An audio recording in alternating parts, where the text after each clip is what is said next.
بسم اللہ الرحمن الرحیم۔ السلام علیکم دوستو، آپ سب کو خوش آمدید کہتا ہوں۔ کرنٹ افیئر کے حوالے سے آج ہم کوپ 27 کے ٹاپک کو تیار کریں گے۔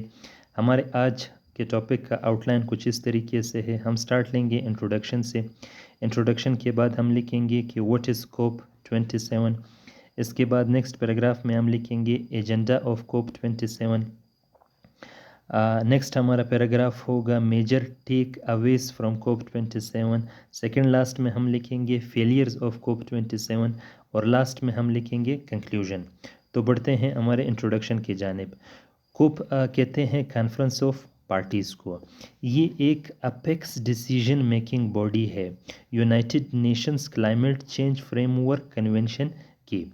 United Nations climate change framework convention 1994 میں بنایا گیا۔ اس کا مقصد یہ تھا کہ جو گرین ہاؤس گیس ایمیشنز ہیں اس کو سٹیبلائز کیا جا سکے، تاکہ دنیا کو جو کلائمیٹ چینج کے تھریٹس ہیں اسے دنیا کو پروٹیکٹ کیا جا سکے۔ کوپ کی میٹنگ ہر سال ہوتی ہے جب تک پارٹیز یہ ڈیسائیڈ نہیں کرے کہ اس سال ہم نے کوپ کی میٹنگ نہیں کرنی۔ پہلی کوپ کی میٹنگ جرمنی برلن میں 1995 میں ہوئی۔ تھوڑا سا سمجھتے ہیں کوپ 27 کو۔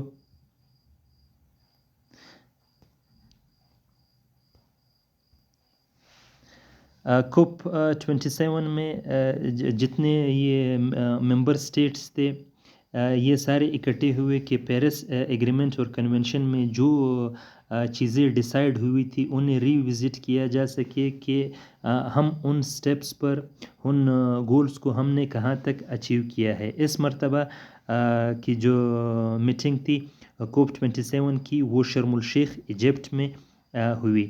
یہ دوسری مرتبہ ہے کہ کوپ کی میٹنگ کسی ڈیولپنگ کنٹری میں ہو رہی ہے۔ پہلی جو کوپ کی میٹنگ وہ کوپ 22 تھی جو مراکش میں تھی، جو پہلی ڈیولپنگ کنٹری تھی جس میں کوپ کے حوالے سے میٹنگ ہوئی۔ کوپ کا مقصد کیا تھا؟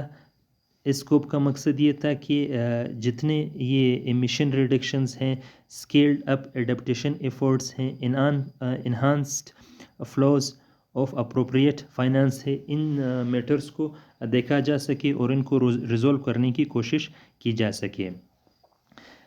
کوپ 27 کا سب سے امپورٹنٹ چیز جو سمجھنے کی ہمیں ضرورت ہے وہ ہے کہ کوپ 27 کا ایجنڈا کیا تھا۔ ایجنڈے میں سب سے پہلے میٹیگیشن شامل تھا۔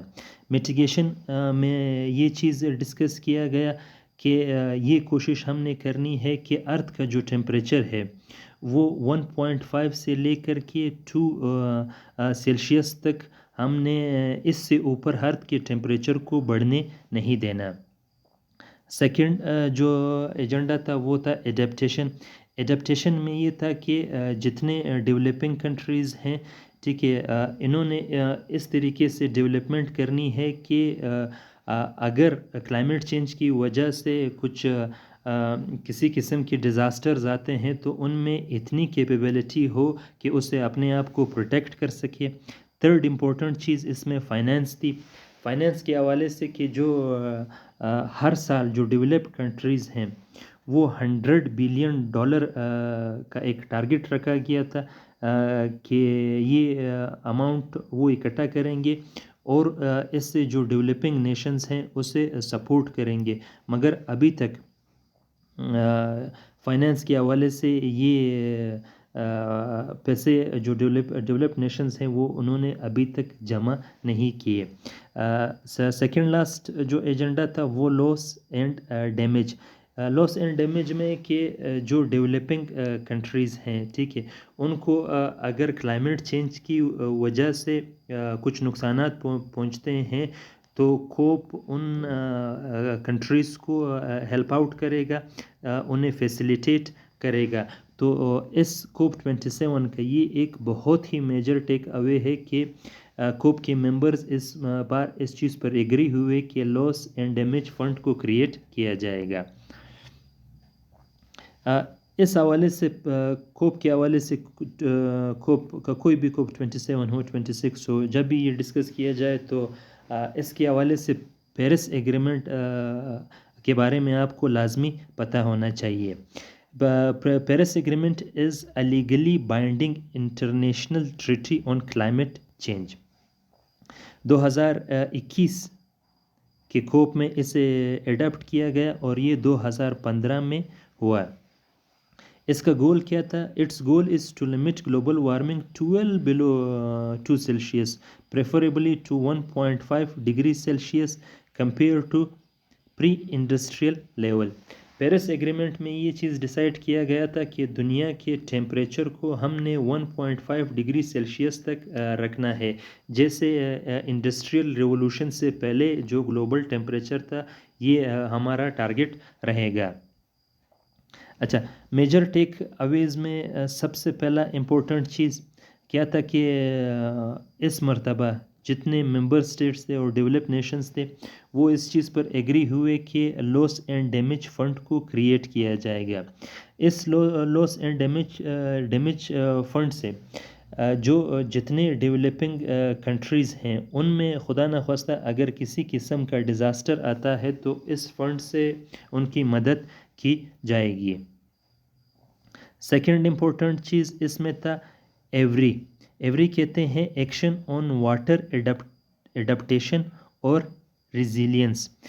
اس میں پرائرٹیز کیا کیا ہیں؟ اس میں مین پرائرٹی یہ ہے کہ decrease water losses worldwide and improve water supply. Second اس میں ہے propose and support policy and methods for cooperative water related adaptation action and its co benefits. Third ہمارے پاس امپورٹنٹ ٹیک اوے ہے infrastructure resilience accelerator fund. یہ fund بھی create کیا جائے گا تاکہ اس طرح کا انفراسٹرکچر ڈیولپ کیا جا سکے کہ اگر کسی قسم کے بھی ڈیزاسٹرز آتے ہیں تو اس کے میگنیچیوڈ کو منیمائز کیا جا سکے. فردر ہمارے پاس ہے global shield plan. Global shield plan ایک فنڈنگ میکینزم ہے جو پرووائڈ کرے گا فنڈ ان کنٹریز کو جو کلائمیٹ کی وجہ سے سفر ہو رہے ہیں. پاکستان ان میں سے پہلا ریسیپینٹ ہوگا اس فنڈ کا. ٹیکنالوجیکل میکینزم کے حوالے سے بھی ایک جوائنٹ فریم ورک پروگرام تقریباً 2023 سے لے کر کے 2027 تک لانچ ہوگا. اب ہم آئیں گے ڈسکس کریں گے میجر فیلیئرز. سب سے جو بڑا فیلئر کوپ 27 کا رہا، جو آلموسٹ جتنے بھی کوپ گزرے ہیں ان میں یہ فیلئر رہا ہے.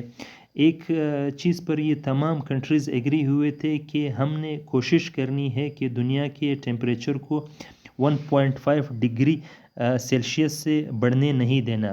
مگر اس حوالے سے ابھی تک کوئی بھی خاطرخواہ ڈیسیژنز نہیں لیے گئے، امپورٹنٹ سٹیپس نہیں لیے گئے، کیونکہ جتنے ڈیولپنگ کنٹریز ہیں وہ اپنی انرجی میٹس کو پورا کرنے کے لیے، اپنی انڈسٹری کے ڈیمانڈس کو میٹ کرنے کے لیے وہ فوسل فیولز کا استعمال کر رہے ہیں، اسی طریقے سے کر رہے ہیں. کسی بھی قسم کی اس میں کوئی بھی کمی نہیں آئی. تو کوپ 27 کا بھی یہ ایک میجر فیلئر رہا ہے.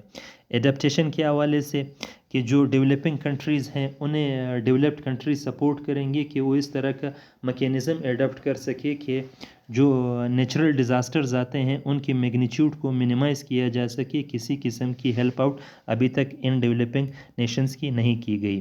تھرڈ فائنانس کے حوالے سے یہ بات کہی گئی تھی کہ $100 بلین ہر سال جمع کیے جائیں گے، مگر ابھی تک اس حوالے سے کچھ بھی اماؤنٹ جمع نہیں کی گئی.